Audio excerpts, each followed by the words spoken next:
Após atingir máxima vivenciada antes somente em janeiro de 2022, o dólar opera em queda durante a sessão desta quarta-feira, dia 3 de julho. Quais os motivos? Eis-me aqui pedindo licença a você para transferir um raciocínio e ajudá-lo em sua tomada de decisão.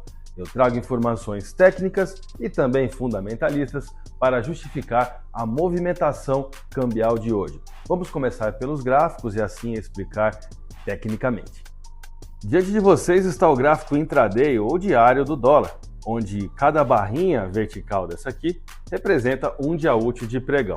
No estudo de volume, o que nós temos aqui? Os estoques de contratos por dólar versus real brasileiro, onde essa linha azul, que representa a compra, se inclinando sobre a linha laranja, que representa a venda, nos demonstra as intenções do mercado para o dia de hoje.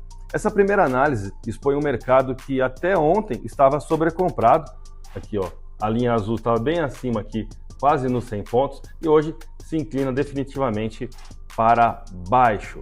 Ou seja, em realização, uma redução da procura por dólares na sessão de hoje, tá certo?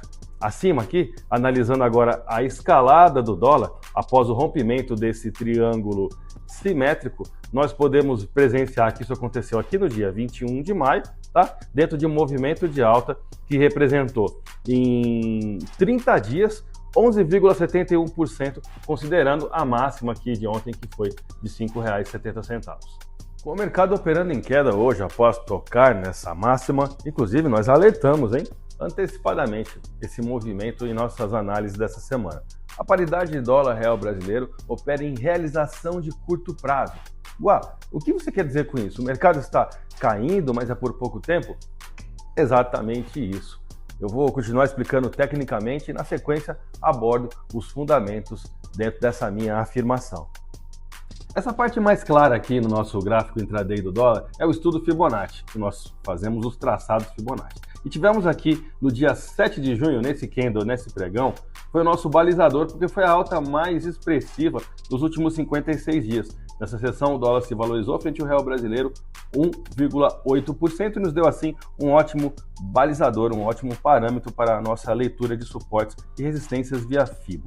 A partir disso, o que tivemos foram preços de disputa entre compradores e vendedores bem definidos. Vamos ver quais foram eles. A taxa spot de 5,5354 foi palco por 2 dias de disputa entre oferta e demanda. Depois disso, tivemos aqui acima a taxa spot de 5,5985 como mais um dia de disputa. Foi no dia 28 que essa disputa aconteceu, na última sexta-feira, onde na sequência tivemos no dia 1 e 2 de junho o toque na máxima desse período, né? Então, aqui nós tivemos uma leitura de um forte ponto de venda, porque era a parte mais extrema do traçado Fibonacci, por isso nós antecipamos que aqui era um ponto de venda, que é o que nós estamos vivenciando a partir de hoje. Sendo assim, entrando em venda, os próximos suportes nós classificamos como pontos de compra. E quais são eles? A máxima da banda de Bollinger na taxa de R$ 5,52 e a zona justa de valor, marcado pela média de 9 períodos, a média móvel de 9 períodos,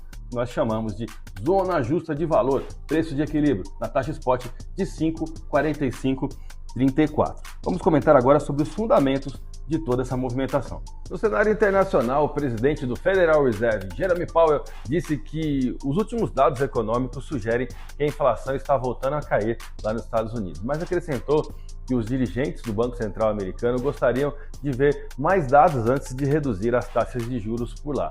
O chefe do Fed, sentado ao lado da presidente do Banco Central Europeu, Christine Lagarde, e do presidente do Banco Central do Brasil, Roberto Campos Neto, no Fórum do Banco Central Europeu sobre bancos centrais, que foi lá em Sintra, Portugal, fez todas as suas recomendações e se recusou a fornecer qualquer orientação específica sobre o movimento da primeira e tão sonhada redução na taxa de juros no painel que ele esteve presente na última terça-feira.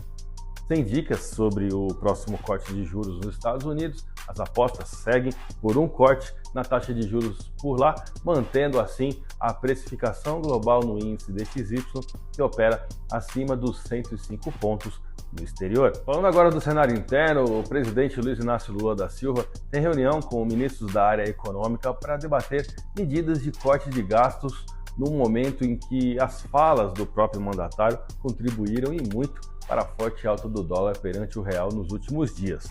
A preocupação é com o risco desse movimento respingar na economia real, encarecendo produtos e levando o Banco Central a mudar sua estratégia, precisando aumentar a taxa Selic, hoje em 10,5% ao ano para conter a inflação.